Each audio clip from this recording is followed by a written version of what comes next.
좋아해. 산새도 노루도 나를 좋아해. 사슴이 하는 말 너를 사랑해. 내가 너를 사랑하노라.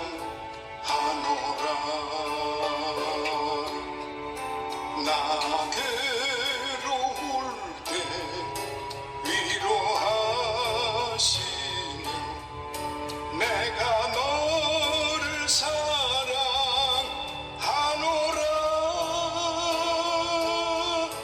나 혼자 같아도 주님 나와 계시니 아낌없이 드립니다.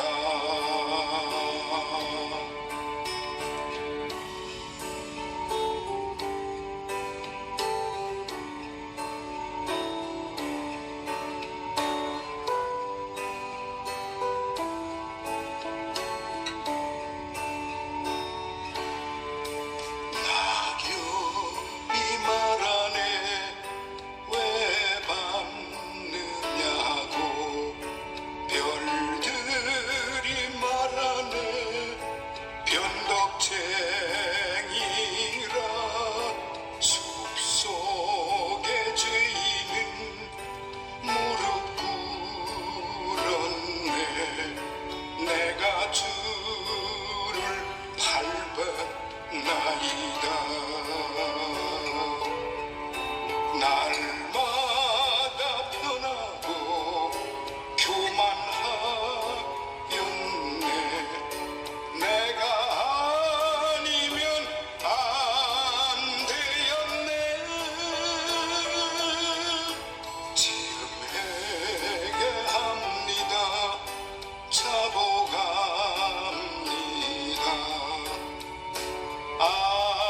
아낌없이 드립니다.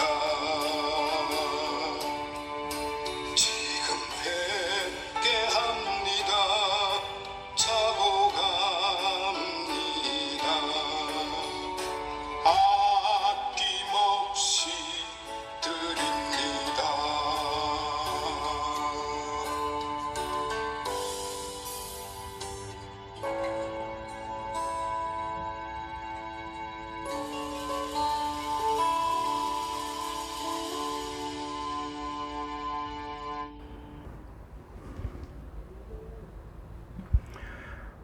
안녕하세요. 할렐루야. 오늘은 지난 시간에 이어서 이제 대단원의 막을 내리는 Song of Song, 노래 중에 노래, 우아하고 상큼하고 가장 이 지구상에서 가장 아름다운 노래, 그래서 시류 하스림이라고 이제 불리워졌으며 노래 중에 노래라고 불리워진 이 아가서, 오늘 대단원에 이제 마무리를 하는 그런 장이기도 합니다. 이제 8장을 통해서 은혜를 받고자 합니다. 오늘도 하나님의 은혜와 사랑과 축복이 하늘의 신령한 것과 땅에 풍성하고 기름진 축복이 사랑하시는 성도 여러분, 그리고 해외에서 이 아가서 공부를 함께 하시는 우리 믿음의 동역자 여러분, 형제 자매 여러분, 참으로 감사를 드립니다.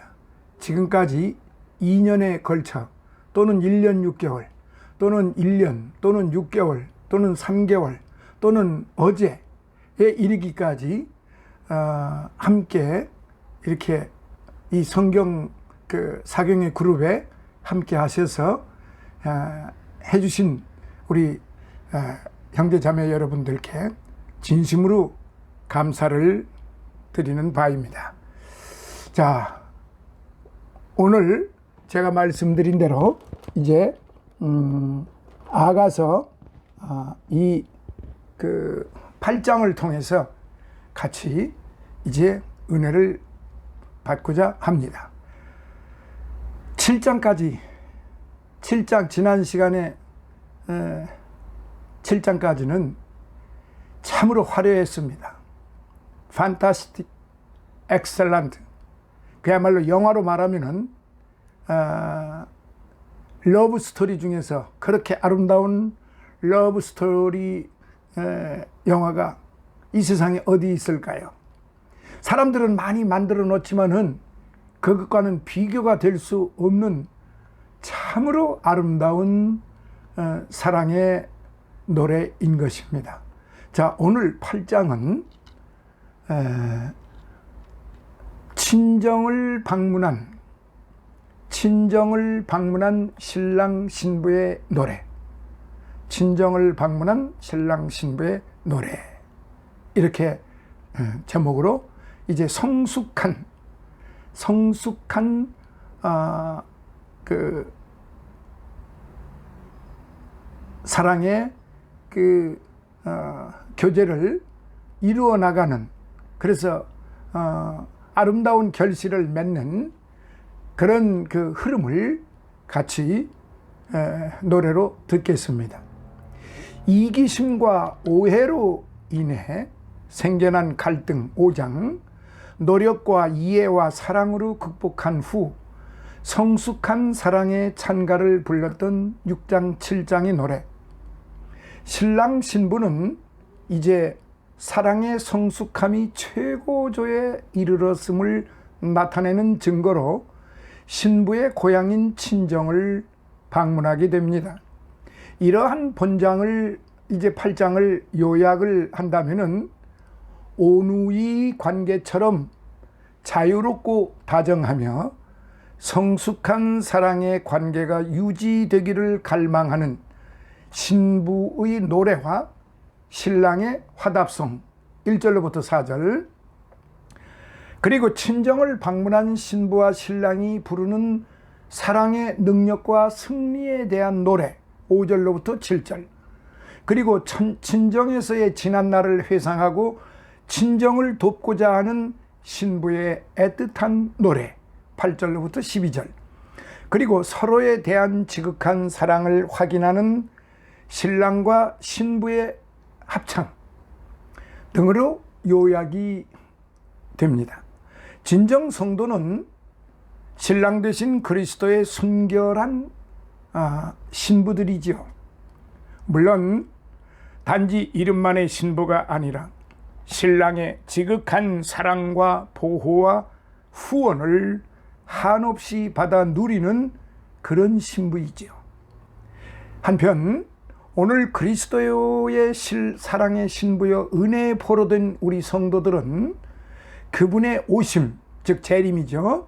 그분의 오심을 지극히 열망하며 그분이 오시는 그날까지 순결과 정절을 지키며 그 사랑을 완성해 가야 한다, 이렇게 말씀드리고자 합니다. 자, 그래서 8장 1절로부터 14절까지의 말씀을 함께 읽으시도록 하겠습니다. 시작. 네가 내 어미의 젖을 먹은 오라비 같았더라면 내가 밖에서 너를 만날 때에 입을 맞추어도 나를 업신여길 자가 없었을 것이라. 내가 너를 이끌어 내 어미 집에 들이고 네게서 교훈을 받았으리라. 나는 향기로운 술 곧 석류즙으로 네게 마시웠겠고 너는 왼손으로 내 머리에 베개하고 오른손으로 나를 안았었으리라. 예루살렘 여자들아, 내가 너희에게 부탁한다. 나의 사랑하는 자가 원하기 전에는 흔들지 말며 깨우지 말지니라. 그 사랑하는 자를 의지하고 거친 들에서 올라오는 여자가 누구인고? 너를 인하여 내 어미가 신고한, 너를 낳은 자가 애쓴 그곳 사과나무 아래서 내가 너를 깨웠노라. 너는 나를 인같이 마음에 품고 도장같이 팔에 두라. 사랑은 죽음같이 강하고 투기는 음부같이 잔혹하며 불같이 일어나니 그 기세가 여호와의 불과 같으니라. 이 사랑은 많은 물이 거치지 못하겠고 홍수라도 엄몰하지 못하나니 사람이 그 온 가산을 다 주고 사랑과 바꾸려 할지라도 오히려 멸시를 받으리라. 우리에게 있는 작은 누이는 아직도 유방이 없구나. 그가 청혼함을 받는 날에는 우리가 그를 위하여 무엇을 할꼬? 그가 성벽일진데 우리는 은망대를 그 위에 세울 것이요 그가 문일진데 우리는 백향목 판자로 두르리라. 나는 성벽이요 나의 유방은 망대 같으니 그러므로 나는 나의 보기에 화평을 얻은 자 같구나. 솔로몬이 바알 하몬에 포도원이 있어 지키는 자들에게 맡겨두고 그들로 각기 그 실과를 인하여서 은 1천을 바치게 하였구나. 솔로몬 너는 1천을 얻겠고 실과 지키는 자도 200을 얻으려니와 내게 속한 내 포도원은 내 앞에 있구나. 너 동산에 거한 자야. 동무들이 네 소리에 귀를 기울이니 나로 듣게 하려무나. 나의 사랑하는 자야, 너는 빨리 달리라. 향기로운 산들에서 노루와도 같고 어린 사슴과도 같아여라. 아멘. 얼마나 아름다운 사랑의 노래입니까? 우리 가슴을 절로절로 황홀하게 만드는, 감미롭게 만드는, 싱그럽게 만드는 그런 아름다운 노래가 아닙니까? 자, 1절로부터 14절까지 한 절 한 절씩 먼저 상고해 보기로 하겠습니다. 오라비 같았더라면, 1절 오라비 같았더라면 신랑과의 애정 관계가 형제간의 관계 곧 혈연 관계처럼 영원하기를 바라는 신부의 소망이 잘 나타나 있습니다. 업신여길 결멸하다는 의미로 인격적인 모독을 가리킵니다. 2절 내게서 교훈을 받았으리라. 지혜의 왕 솔로몬으로부터 교훈을 받는 것은 당연하지요. 신부된 술람미 여인은 이를 간절히 원하고 있으며 이러한 신부의 모습은 오늘 그리스도의 신부된 우리 교회의 모습이어야 하지요. 자, 3절 너는 나를 안았었으리라. 신랑 신부의 포옹, 이는 애정과 평화를 나타냅니다. 실로 그리스도와 영적인 포옹 상태에 있는 교회의 평안과 복락을 나타냅니다. 4절 예루살렘 여자들아 깨우지 말지니라. 지속적인 사랑에 대한 기원이기도 합니다. 5절 거친 들에서 올라오는 여자가 누구인고? 예루살렘에 올라오는 신부의 행렬을 가리킵니다. 이는 상징적으로 세상을 이기고 하나님께로 나아가는 교회를 나타내고 있습니다. 6절 사랑은 죽음같이 강하고 죽음처럼 막기 어려운 사랑의 성격을 의미하지요. 7절 많은 물, 거짓을 가리킵니다. 곧 거짓으로는 사랑을 막을 수 없다는 것이지요. 8절 유방이 없구나.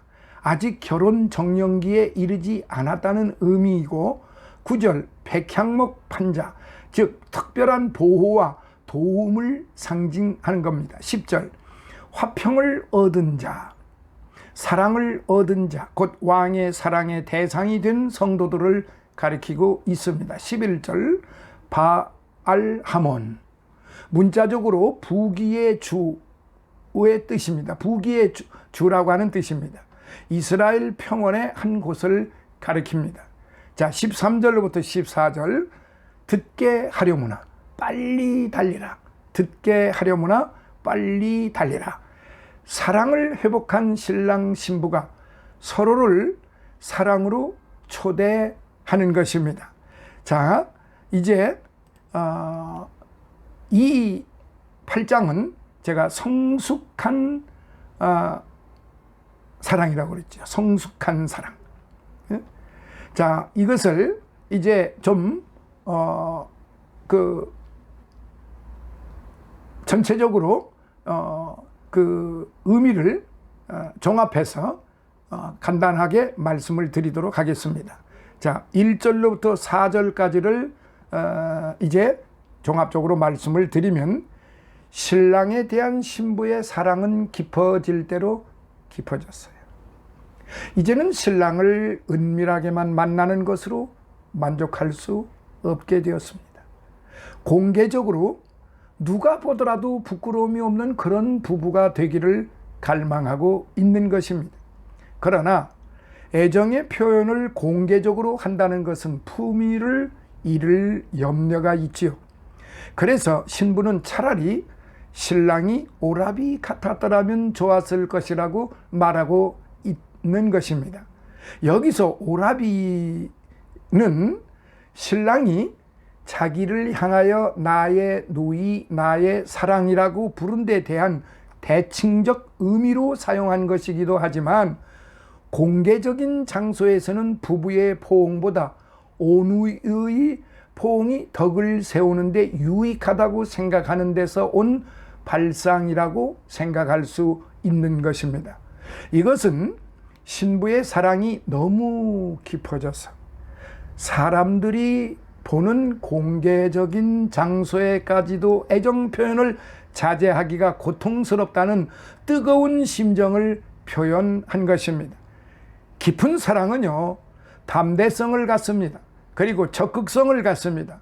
사랑의 열정이 신부를 그렇게 만들고 있습니다. 이것은 교회가 그리스도의 사랑이 충만할 때 나타나는 현상을 표현하고 있는 것입니다.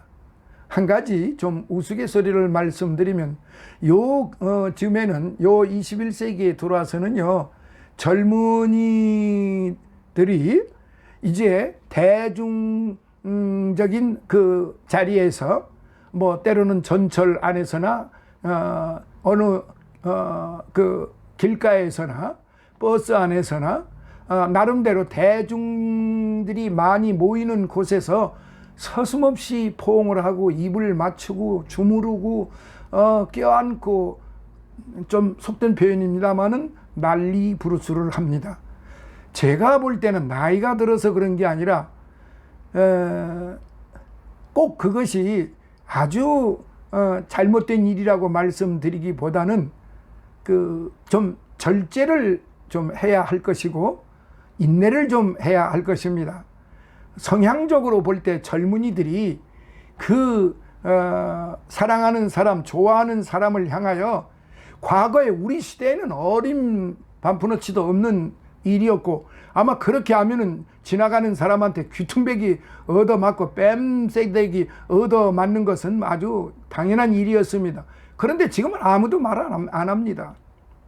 지금은 뭐 그 전철 아니고 어디고구나, 내가 봐도 뭐 10대 후반 정도 될까요? 그리고 20대 초반, 어쨌든 제가 볼 때는 뭐 30대 이상에서는 좀 많이 절제 인내를 합니다만은 10대, 20대에서는 이게 절제가 안 되는 겁니다. 인내를 못 해요. 성품적으로 지금 앞에 꿀이 있기 때문에 그냥 뭐 사정없이 꿀을 빨아먹을 수밖에 없는 벌처럼, 이거 뭐 주변 상황 가리지를 않는 시대가 되었습니다.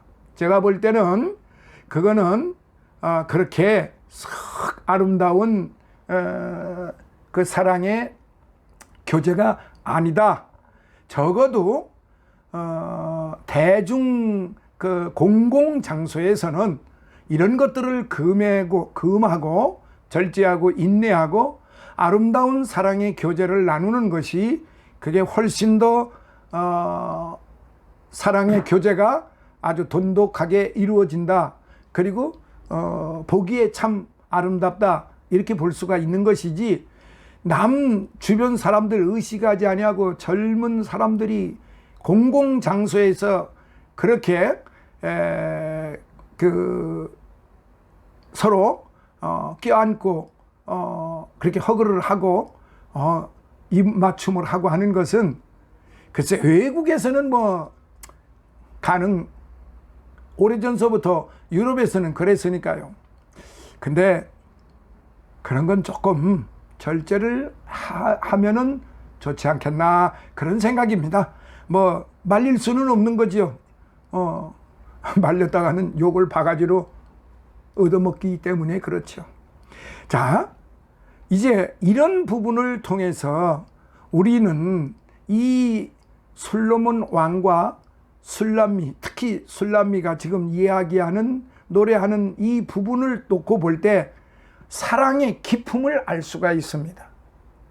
사랑의 깊음을 알 수가 있는데, 자, 이 부분에 대해서 첫째로 감추어 둘 수 없는 사랑입니다.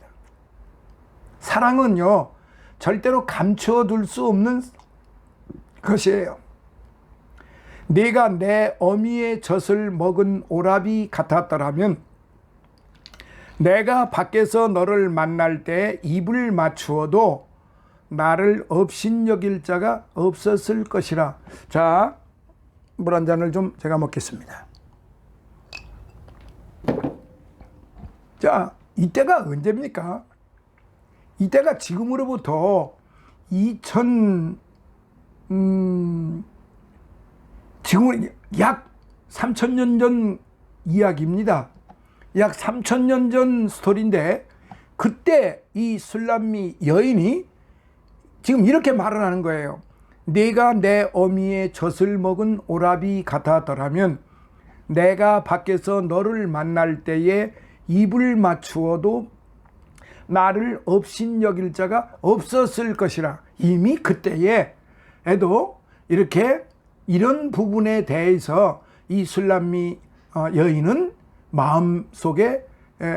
마음에 두고 있었다는 이야기죠. 사람들 앞에서 막 마음 놓고 활개치고 그냥 다 파헤치고 그렇게 하는 것보다는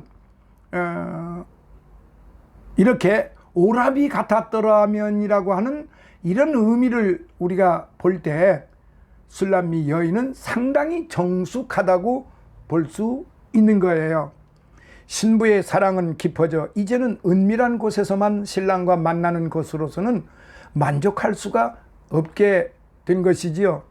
이제 사람들이 보는 앞에서 일지라도 애정 표현을 하고 싶은 충동을 억제하기가 어렵게 되었습니다. 차라리 그가 신랑이 아니라 오라비였다면 공개적인 애정 표현도 그들의 품위를 손상시키지는 않을 것이라는 생각은 신부의 애정이 얼마나 깊어졌는가를 잘 나타내주는, 얼마나 정숙한가를 잘 나타내주는 말씀이기도 합니다. 이제는 결코 감추어만 또 둘 수 없는, 밖으로 드러내놓고 사랑할 수밖에 없는 지경에까지 도달한 것이지요. 이것은 교회의 성령 충만한 상태를 표현하고 있습니다. 120문도들이 예루살렘 다락방에 모여 기도하다가 오순절날 성령 충만함을 받았습니다. 성령이 충만해지자 그들은 다락방 안에 그냥 앉아 있을 수가 없었어요. 그리하여 그들은 밖으로 나가 예수를 증거하지 않을 수 없었던 것입니다. 사도행전 2장 1절로부터 6절, 2장을 보시면 됩니다.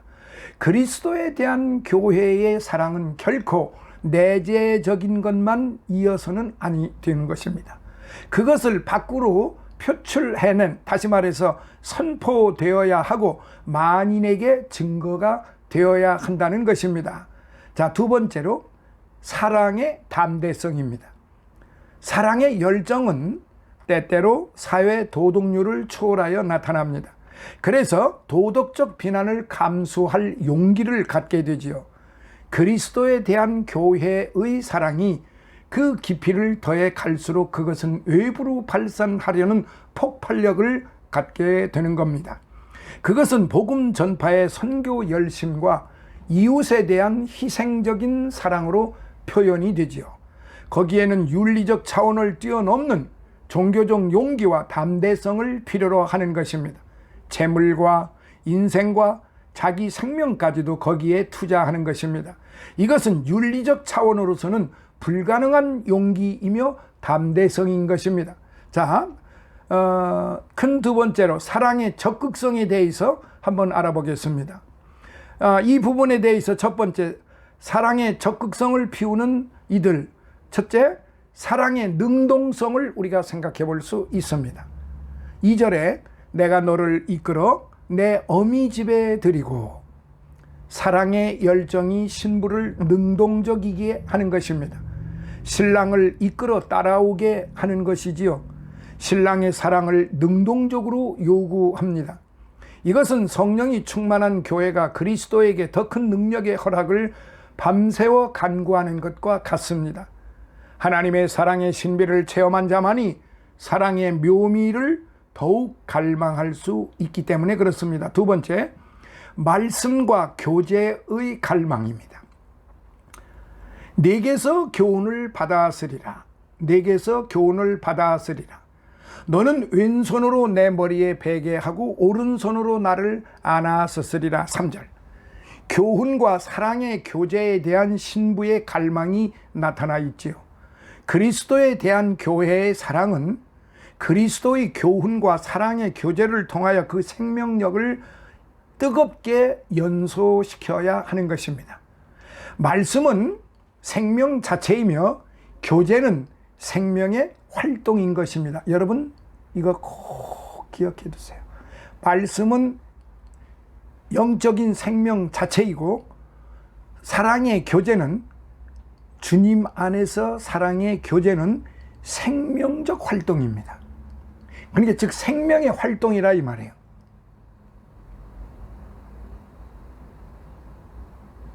그러니까 이 부분에 대해서 오늘 저와 여러분들은 사실 성도로서 심각하게 마음속에 새겨야 할 것입니다. 말씀은 생명 자체이라고 하는 것을 놀랍게도 오랜 신앙생활을 했다고 하면서도 이 부분에 대해서 확신을 못 갖고 이 부분에 대해서 온전히 선포를 못하는 분들이 참 많습니다. 말씀은 생명이라고 하는 것, 이 생명이라고 하는 게 단순히 그냥 그 학문적인 무슨 그런 요식이 아닙니다. 그냥 그 어떤 지식적인 사고가 아니에요. 여기서 말하는 생명은 살아있는 거예요.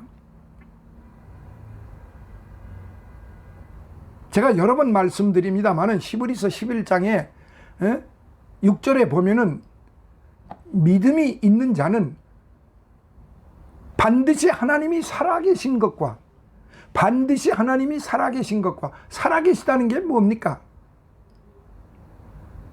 그리고 그 살아계신 하나님이 상 주시는 이심을 믿어야 할지니라. 1절에 믿음은 바라는 것들의 실상이요 보지 못하는 것들의 증거라. 이게 뭡니까? 이게 지식입니까? 이게 어떤 학문적인 겁니까? 이게 무슨 조직신학입니까? 실제예요, 실제.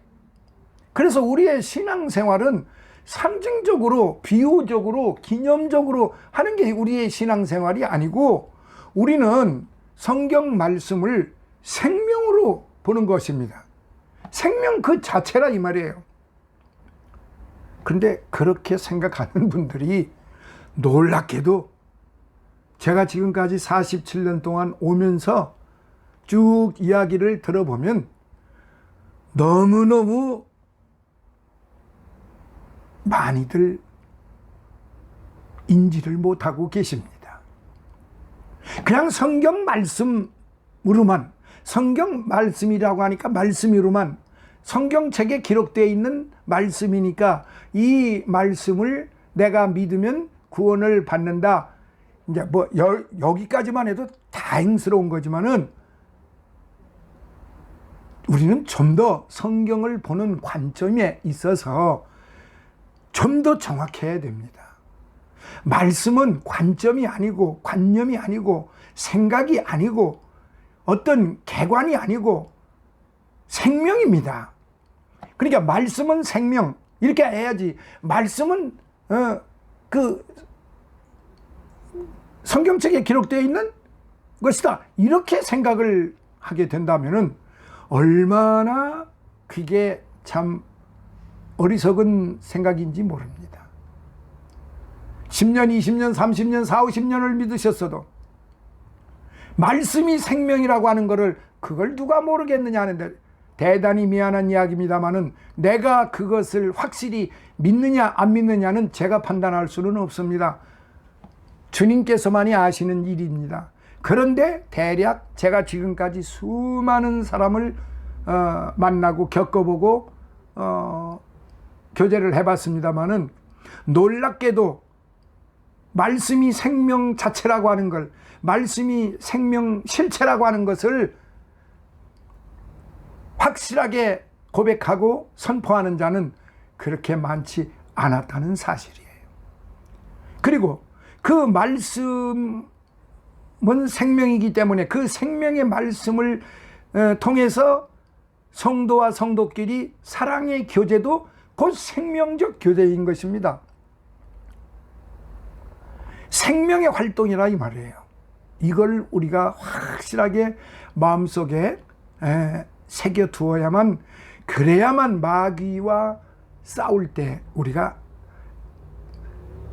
승리를 하는 것입니다.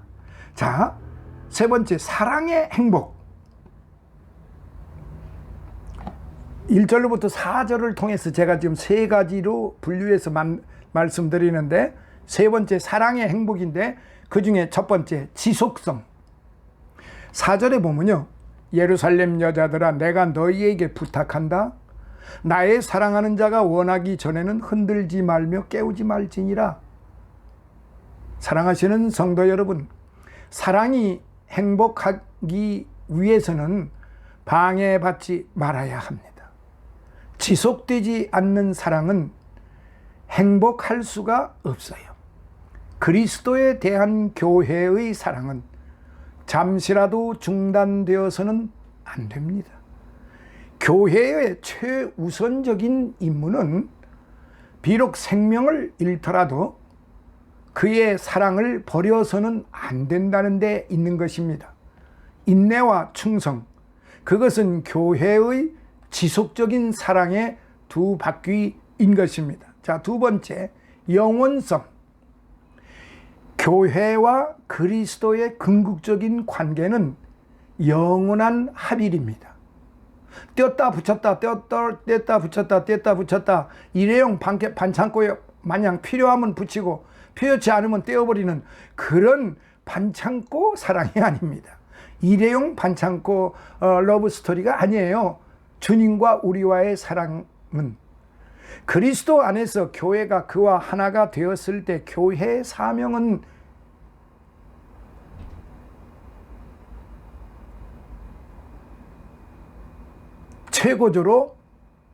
최고조인 것입니다.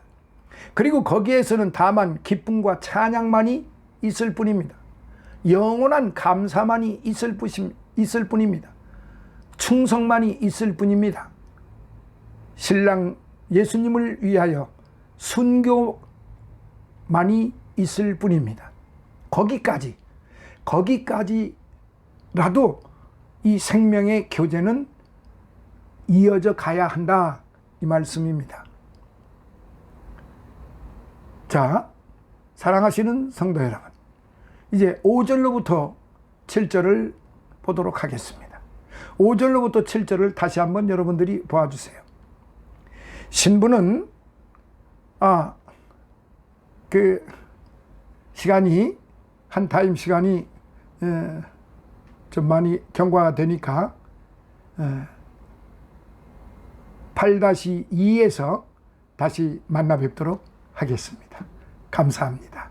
건강하시고요. 다음 시간까지 편안하시기를 기도합니다. 감사합니다.